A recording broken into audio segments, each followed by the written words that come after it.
नमस्कार दोस्तों। आज की वीडियो में हम लोग क्लास 10th के एक बहुत ही इम्पॉर्टेंट चैप्टर जिसका नाम है रियल नंबर उसको स्टार्ट करने जा रहे हैं। ये मैथ्स का फर्स्ट चैप्टर है और ये चैप्टर बोर्ड एग्ज़ाम के पॉइंट ऑफ व्यू से बहुत ही इम्पॉर्टेंट भी है और इस चैप्टर में ज़्यादा कुछ पढ़ना भी नहीं है। आज की वीडियो में हम लोग जानेंगे यूक्लिड्स डिवीज़न लेमा क्या होता है और साथ में ही हम लोग यूक्लिड्स डिवीज़न एल्गोरिदम के भी बारे में जानेंगे और उससे रिलेटेड कुछ एग्जाम्पल्स को भी देखेंगे। तो चलिए शुरू करते हैं। तो यूक्लिड्स डिवीज़न लेमा कहता है कि अगर हम लोग कोई भी दो पॉजिटिव इंटीजर ए और बी ले लें, ए और बी क्या हैं? Positive integers. तो इन दोनों पॉजिटिव इंटीजर्स के लिए हमें दो और यूनिक इंटीजर्स q और r मिलेंगे। वो q और r कुछ इस तरीके से होंगे कि जो a है वो इक्वल हो जाएगा b multiply by q plus r के। इसका मतलब जैसे ही हम लोग कोई भी दो पॉजिटिव इंटीजर लेंगे तो हमें दो और पॉजिटिव इंटीजर q और r मिलेंगे और वो इस तरीके से मिलेंगे कि जो a है वो इक्वल हो जाएगा b multiply by q plus r के। और इस r के ऊपर भी एक कंडीशन है कि जो r है वो 0 से बड़ा होना चाहिए या फिर बराबर होना चाहिए और b से हमेशा छोटा होना चाहिए। तो याद रहे यूक्लिड्स डिवीज़न लेमा क्या होता है कि अगर हम लोग कोई भी दो पॉजिटिव इंटीजर ले लें तो उन दो पॉजिटिव इंटीजर्स के लिए हमें दो और यूनिक इंटीजर्स मिलेंगे। वो कुछ इस प्रकार से मिलेंगे कि जो a है वो इक्वल हो जाएगा बी क्यू प्लस आर के और जो r होगा वो 0 से बड़ा होगा या फिर 0 के बराबर होगा और छोटा होगा b से। अब हम लोग इसी स्टेटमेंट को एग्जाम्पल के जरिए समझेंगे। तो मान लेते हैं हमारे पास दो इंटीजर्स हैं 3 और 2। 3 and 2 आर पॉजिटिव इंटीजर्स। तो हमने दो पॉजिटिव इंटीजर्स ले लिए हैं और वो दो पॉजिटिव इंटीजर्स हैं 3 and 2। According to Euclid's division lemma इन दोनों पॉजिटिव इंटीजर्स के लिए हमें दो और यूनिक इंटीजर्स मिलने चाहिए q और r। तो वो दो यूनिक इंटीजर्स हम लोग कुछ इस तरीके से ढूंढेंगे। हम लोग डिवीज़न परफॉर्म करेंगे जिसमें सबसे छोटे वाले नंबर को यहाँ पर रखेंगे और बड़े वाले नंबर को यहाँ पर और हम लोग डिवाइड करेंगे। तो 2 1 जा 2 माइनस करेंगे तो रिमाइंडर आएगा 1। तो बेसिकली यूक्लिड्स डिवीज़न लेमा में जो ये 2 होता है वही b का वैल्यू होता है, 3 जो होता है वो a का वैल्यू होता है, 1 जो होता है वो q का वैल्यू होता है और ये वाला 1 जो कि रिमाइंडर आया था वो r का वैल्यू होता है। तो अगर हम लोग यूक्लिड्स डिवीज़न लेमा वेरीफाई करना चाहें तो ये वेरीफाई होगा। ध्यान से देखिए a is equal to B Q plus r। a का वैल्यू है 3, b का वैल्यू है 2 मल्टीप्लाई बाई q का वैल्यू है 1 प्लस r का वैल्यू है 1। और हम लोग जानते हैं 2 मल्टीप्लाई बाई 1 2 होता है प्लस 1, 2 प्लस 1 करने पे 3 आता है। तो हम लोग कह सकते हैं कि यूक्लिड्स डिवीज़न लेमा 3 और 2 के लिए वेरीफाई हो गया, क्योंकि जैसे ही हमने ये दोनों पॉजिटिव इंटीजर्स लिए हमें दो और पॉजिटिव इंटीजर्स मिले 1 और 1। ये दोनों इंटीजर्स इस तरीके से मिले कि जो 3 है वो इक्वल हो गया 2 मल्टीप्लाई बाई 1 प्लस 1 के और साथ में ही ये वाला कंडीशन भी वेरीफाई हो रहा है क्योंकि जो r आया है वो 1 है और 1 0 से बड़ा होता है और ये छोटा है b से यानी 2 से। मैंने बताया था जैसे ही हम लोग दो पॉजिटिव इंटीजर्स लेंगे तो इन दोनों पॉजिटिव इंटीजर्स के लिए हमें दो और इंटीजर्स मिलेंगे। वो दो इंटीजर्स हमें मिले 1 और 1। ये वाला 1 एक्चुअली r की वैल्यू था। तो जो हमें r मिला है यानी 1 जो मिला है वो 0 से बड़ा है और 2 से छोटा है, यानी ये वाला कंडीशन भी वेरीफाई हो गया है। तो हम लोग कह सकते हैं कि एक्चुअली यूक्लिड्स डिवीज़न लेमा वही डिवीज़न है जो हमने बचपन में पढ़ रखा था, यानी डिवीज़न लेमा बचपन का डिवीज़न है। अब आइए देखते हैं कि a is equal to B Q plus R क्या है। तो अगर हम लोग समझें इस 3 को हम लोग कहते थे डिविडेंड। तो हम लोग कह सकते हैं ए जो होता है वो होता है डिविडेंड, यानी जिस नंबर को डिवाइड किया जाता है। बी एक्चुअली में डिवीज़र है, यानी जिस नंबर से हमें डिवाइड करना है उसे हम लोग डिवीज़र कहते हैं। तो इस डिवीज़न के अनुसार ए जो है डिविडेंड है, बी डिवीज़र है। तो क्यू क्या होना चाहिए? कोशेंट होना चाहिए। तो क्यू क्या होगा? कोशेंट होगा। और आर जो है वो रिमाइंडर होगा, ऐसा हम लोग कह सकते हैं।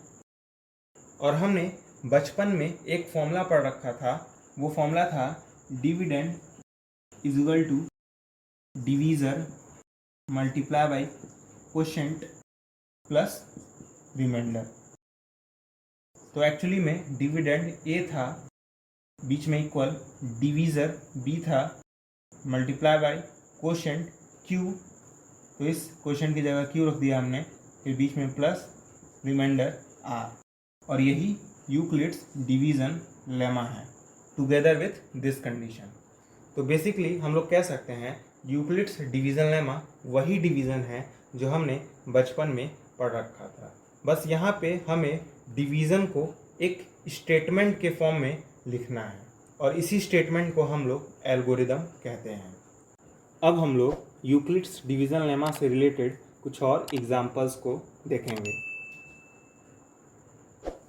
तो मान लेते हैं हमारे पास दो पॉजिटिव इंटीजर्स हैं 7 और 3। तो 7 और 3 आर पॉजिटिव इंटीजर्स। तो according to Euclid's division lemma इन दोनों पॉजिटिव इंटीजर्स के लिए हमें दो और यूनिक इंटीजर्स मिलने चाहिए। और वो दो यूनिक इंटीजर्स हम लोग कैसे ढूंढेंगे? हम लोग सिंपली डिवाइड कर देंगे। डिवीज़न में हम लोग सबसे छोटे वाले नंबर को यहाँ पे रखेंगे और बड़े वाले नंबर को यहाँ पे। और हम लोग डिवाइड करें तो क्या होगा? 3 2 ज़ा 6, फिर माइनस करेंगे, रिमाइंडर आएगा 1। मैंने बताया था ये जो डिविडेंड है वो ए का वैल्यू है, डिवीज़र जो है वो बी का वैल्यू है, 2 जो है वो कोशेंट है और ये जो रिमाइंडर आया है वही आर है। तो अगर हम लोग वेरीफाई करना चाहें A is equal to B Q plus R वाला फॉर्मूला, तो ए की जगह हमें 7 रखना होगा। तो ए की जगह हम लोग 7 रख देते हैं, इज इक्वल टू बी की जगह हमें 3 रखना होगा, मल्टीप्लाई बाय क्यू की जगह हमें 2 रखना होगा और प्लस आर की जगह 1 रखना होगा। और आप लोग जानते हैं 3 को 2 में मल्टीप्लाई करेंगे तो 6 आएगा और 6 को 1 में ऐड करेंगे तो 7 आएगा। यानी हमने 7 को 3 मल्टीप्लाई बाई 2 प्लस 1 के फॉर्म में लिख दिया, या हम लोग कह सकते हैं A is equal to B Q plus R के फॉर्म में लिख दिया। लेकिन साथ में इस आर पे एक कंडीशन था कि जो आर होना चाहिए वो 0 से बड़ा या फिर 0 के इक्वल होना चाहिए और छोटा होना चाहिए b से। तो ध्यान से देखिए r जो है 1 है और 1 छोटा होता है 3 से यानी b से, और 0 से तो बड़ा ही होता है। तो हमने इस स्टेटमेंट को भी वेरीफाई कर लिया है, यानी यूक्लिड्स डिवीज़न लेमा हमारा 7 और 3 के लिए निकल चुका है। अब हम लोग यूक्लिड्स डिवीज़न लेमा दो और नंबर्स के लिए ढूंढेंगे। तो मान लेते हैं इस बार पॉजिटिव इंटीजर्स हैं 12 और 4। 12 एंड 4 आर पॉजिटिव इंटीजर्स। तो अगेन इन दोनों पॉजिटिव इंटीजर्स के लिए हमें दो और यूनिक इंटीजर्स मिलने चाहिए। वो दो यूनिक इंटीजर्स हम लोग कैसे ढूंढेंगे? तो हम लोग सिंपली डिवाइड कर देंगे। तो यहाँ पे 4 लिखेंगे, यहाँ पे 12 लिखेंगे और 4 3 ज़ा 12 होता है।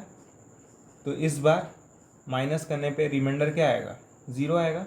मतलब ये 12 एक्चुअली ए का वैल्यू है, ये 4 एक्चुअली बी का वैल्यू है, 3 एक्चुअली क्यू का वैल्यू है और 0 एक्चुअली आर का वैल्यू है, क्योंकि रिमाइंडर 0 आया है।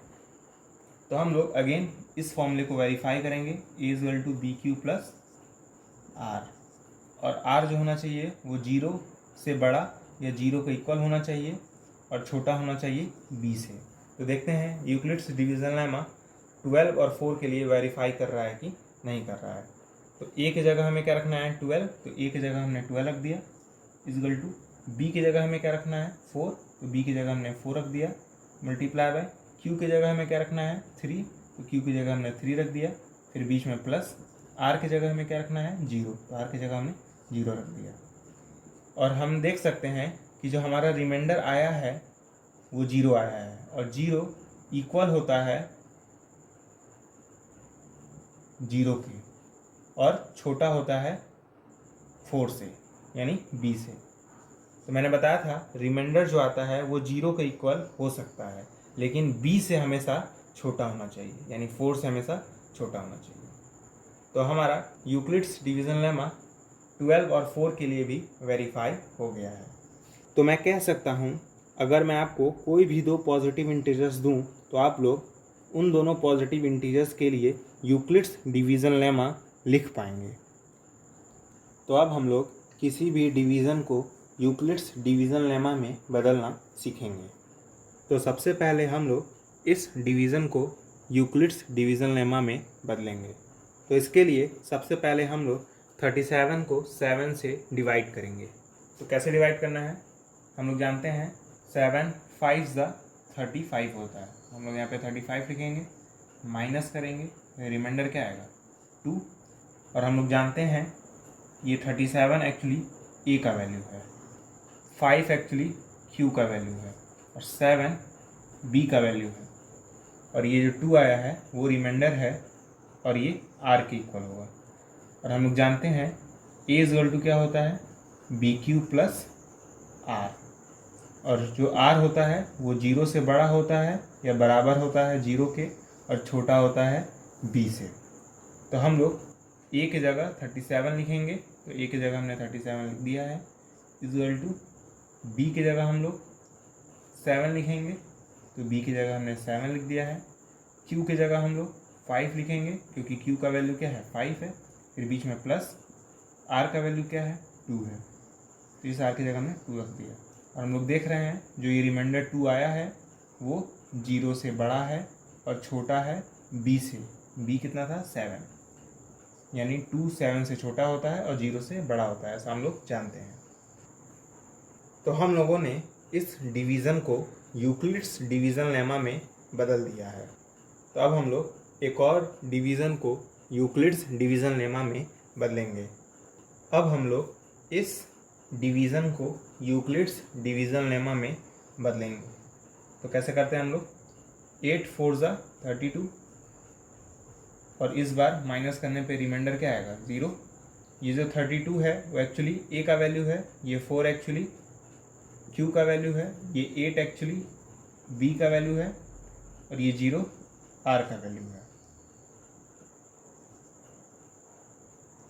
तो हम लोग क्या चेक करेंगे कि A equal to B Q plus R है कि नहीं है, और ये जो आर है वो 0 से बड़ा होना चाहिए या इक्वल होना चाहिए 0 के, लेकिन छोटा होना चाहिए बी से।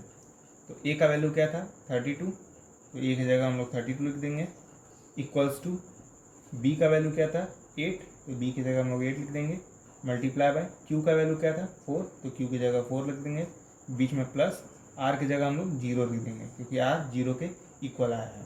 और हम लोग जानते हैं इस 0 की जगह 0 लिखना है, और आर जो है वो 0 के इक्वल है, और 0 0 के इक्वल होता है, तो यहाँ पे इक्वल का साइन लगाएंगे, लेस देन का साइन नहीं लगा सकते क्योंकि 0 0 से इक्वल होता है, और यहाँ पे आएगा लेस देन का साइन। बी क्या था 8 था, तो बी की जगह हम लोग 8 लिख देंगे। यह इस इक्वल की जगह हम लोग लेस देन का साइन नहीं लगा सकते हैं क्योंकि 0 छोटा नहीं होता है 0 से, इसलिए हम लोग यहाँ पे इक्वल का साइन लगाएंगे, या चाहें तो इसको मिटा भी सकते हैं। तो हमने इस डिवीज़न को यूक्लिड्स डिवीज़न लेमा में बदल दिया है। तो उम्मीद करता हूँ आप लोग किसी भी डिवीज़न को यूक्लिड्स डिवीज़न लेमा में बदल पाएंगे। अब हम लोग यूक्लिड्स डिवीज़न एल्गोरिदम के बारे में जानेंगे। तो यूक्लिड्स डिवीज़न एल्गोरिदम एक ऐसा मेथड है जिसके मदद से हम लोग किसी भी दो नंबर का HCF फाइंड कर सकते हैं, यानी हम लोग किसी भी दो नंबर का हाईएस्ट कॉमन फैक्टर निकाल सकते हैं यूजिंग दिस मेथड। ये method actually Euclid's division lemma पे बेस्ड है, तो इसलिए हम लोग इस मेथड में यूक्लिड्स डिवीज़न लेमा का भी हेल्प लेते हैं। तो इस मेथड को समझने के लिए हम लोग एग्जाम्पल्स की मदद लेंगे और जानेंगे ये मेथड कैसे काम करता है। तो हमें यूक्लिड्स डिवीज़न एल्गोरिदम की मदद से 420 और 130 का एचसीएफ निकालना है। तो आप लोगों ने बचपन में डिवीज़न करके किसी भी दो नंबर का एचसीएफ निकालना सीखा था। सेम मेथड हम लोग यहाँ पे अप्लाई करेंगे और उसके बाद देखेंगे कि कैसे उस मेथड से हम लोग यूक्लिड्स डिवीज़न एल्गोरिदम में जा सकते हैं। तो सबसे पहले हम लोग क्या करेंगे, डिवाइड करेंगे किसको, 420 को 130 से। तो अगर हम लोग 130 का टेबल 3 बार पढ़ें तो क्या आएगा, 300, 390। तो अगर हम लोग 420 में 390 को माइनस करेंगे तो हमारा आंसर क्या आएगा, 30 आएगा। आप लोग आराम से कैलकुलेट करके देख सकते हैं। अब हम लोग जानते हैं कि हमें वापस डिवीज़न करना है और इस तरह का हम लोग डिवीज़न तब तक करते हैं जब तक रिमाइंडर 0 नहीं आ जाता है। तो अब 130 यहाँ पे आ जाएगा, इस 130 को हमने यहाँ पे लिख दिया। अब हम लोग 30 का टेबल पढ़ेंगे तो 30 4 ज़ा 120 आएगा, माइनस करेंगे तो रिमाइंडर 10 आएगा। अब हम लोग फिर से डिवीज़न करेंगे और इस 30 को यहाँ पे लिखेंगे तो 10 3 ज़ा 30 और इस बार रिमाइंडर 0 आ जाएगा। तो जिस भी डिवीज़न में रिमाइंडर 0 आ जाएगा उस डिवीज़र को हम लोग एचसीएफ कहते हैं। मतलब यहाँ पर 0 तभी आया है जब हमने 10 से डिवाइड किया है, तो ये 10 ही एचसीएफ कहलाएगा। तो हमने यहाँ पर टोटल 3 डिवीज़न्स किए हैं, तो हमें इन तीनों डिवीज़न्स को यूक्लिड्स डिवीज़न लेमा में बदलना पड़ेगा। और मैंने आपको अभी ही बताया है कि कैसे किसी डिवीज़न को यूक्लिड्स डिवीज़न लेमा में बदला जाता है। तो सबसे पहले हम लोग फर्स्ट डिवीज़न को यूक्लिड्स डिवीज़न लेमा में बदलेंगे। तो यहाँ पे 420 एक्चुअली ए का वैल्यू है, 130 बी का वैल्यू है, 3 क्यू का वैल्यू है और ये जो रिमाइंडर आया था फर्स्ट डिवीज़न में 30 ये आर का वैल्यू है। और हम लोग जानते हैं ए इक्वल टू क्या होता है, बी क्यू प्लस आर। तो ए की जगह हमें क्या रखना है, 420। तो ए की जगह हमने 420 रख दिया, इक्वल टू बी की जगह हमें क्या रखना है, 130। बी की जगह हमने 130 रख दिया, मल्टीप्लाई बाय क्यू की जगह हमें क्या रखना है, 3। तो क्यू की जगह हमने 3 रख दिया, बीच में प्लस आर की जगह हमें क्या रखना है, 30। तो आर की जगह हमने 30 रख दिया है। तो यूक्लिड्स डिवीज़न एल्गोरिदम में हम लोग जो सेकंड कंडीशन थी, आर 0 से बड़ा होना चाहिए या फिर 0 के इक्वल होना चाहिए और आर बी से छोटा होना चाहिए, उस कंडीशन को हम लोग यहाँ पे नहीं लिखेंगे। सिर्फ हम लोग A equal to B Q plus R वाले ही कंडीशन को लिखेंगे। तो हमने फर्स्ट डिवीज़न का यूक्लिड्स डिवीज़न लेमा लिख लिया है। अब हम लोग सेकंड डिवीज़न को यूक्लिड्स डिवीज़न लेमा में बदलेंगे। तो सेकंड डिवीज़न में अब ये जो 30 रिमाइंडर था, अब ये b का वैल्यू बन जाएगा, यानी ये 30 अब b हो जाएगा, ये 130 अब a हो जाएगा क्योंकि जो अंदर होता है वो हमेशा a का वैल्यू होता है, ये 4 अब q हो जाएगा और ये जब डिवीज़न हमने सेकंड डिवीज़न परफॉर्म किया था तो रिमाइंडर 10 आया था, मतलब ये अब 10 r का वैल्यू हो जाएगा। तो फिर से भाई क्या करेंगे, हम लोग a की जगह क्या लिखेंगे, 130, क्योंकि सेकंड डिवीज़न में a का वैल्यू क्या है, 130। तो a की जगह हमने 130 लिख दिया है, इक्वल टू b की जगह हम लोग क्या लिखेंगे, 30, क्योंकि 30 से तो डिवाइड कर रहे हैं, तो b की जगह हमने 30 रख दिया,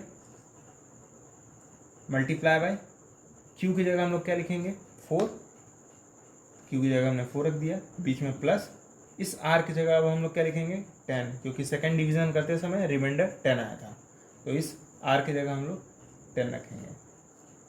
तो हमने फर्स्ट डिवीज़न को यूक्लिड्स डिवीज़न लेमा में बदल दिया, सेकेंड डिवीज़न को यूक्लिड्स डिवीज़न लेमा में बदल दिया। अब हम लोग थर्ड डिवीज़न को यूक्लिड्स डिवीज़न लेमा में बदलेंगे।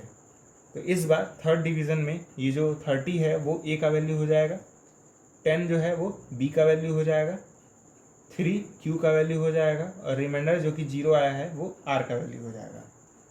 तो हम लोग ए की जगह क्या लिखेंगे 30, तो ए की जगह हम लोग 30 लिख दिए, इजिकल टू बी की जगह हम लोग क्या लिखेंगे 10, तो बी की जगह हमने 10 लिख दिया, मल्टीप्लाई बाय क्यू की जगह हम लोग क्या लिखेंगे फिर से 3, तो क्यू की जगह हमने 3 लिख दिया, बीच में प्लस आर की जगह हमें क्या लिखना है 0, तो आर की जगह हमने 0 लिख दिया।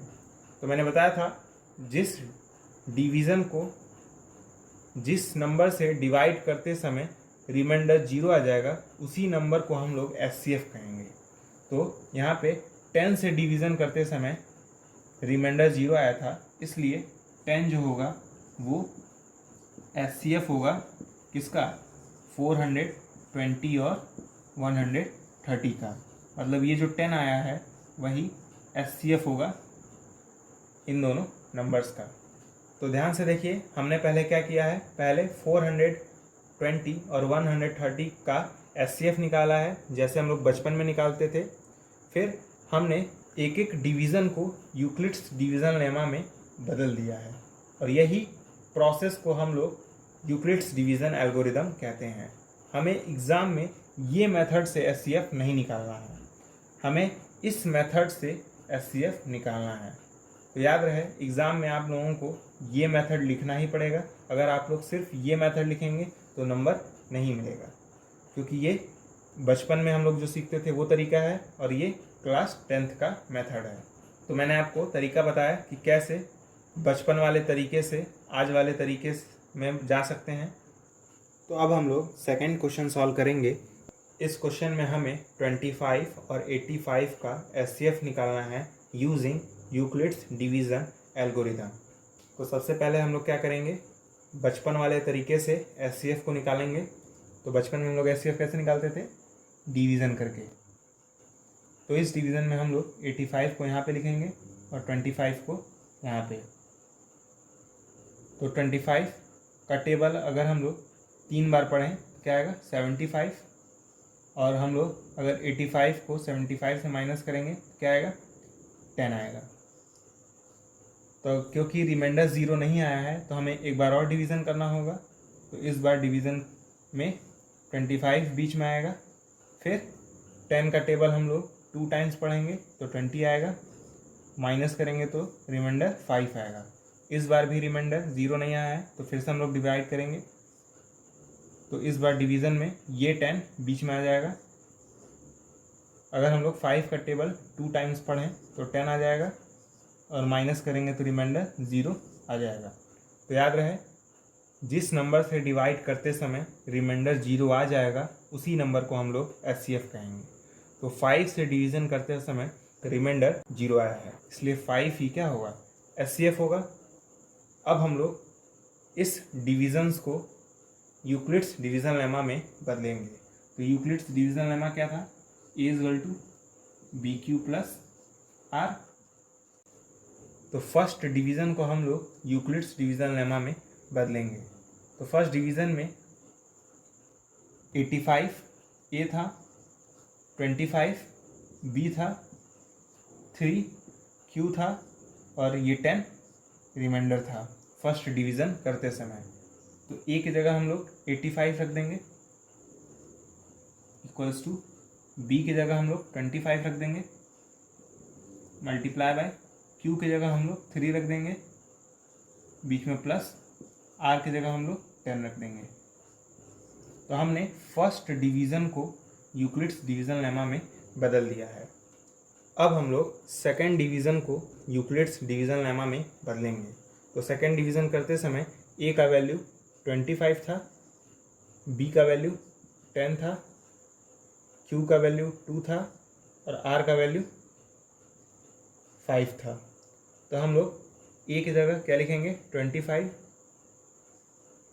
बीच में इक्वल का साइन, बी की जगह हम लोग क्या लिखेंगे 10 क्योंकि बी का वैल्यू 10 था, बीच में मल्टीप्लाई, क्यू की जगह हम लोग 2 लिखेंगे तो Q की जगह हमने 2 लिख दिया है, प्लस R की जगह हम लोग क्या लिखेंगे 5, क्योंकि सेकेंड डिवीज़न करते समय रिमाइंडर 5 आया था, तो R की जगह हम लोग 5 लिखेंगे।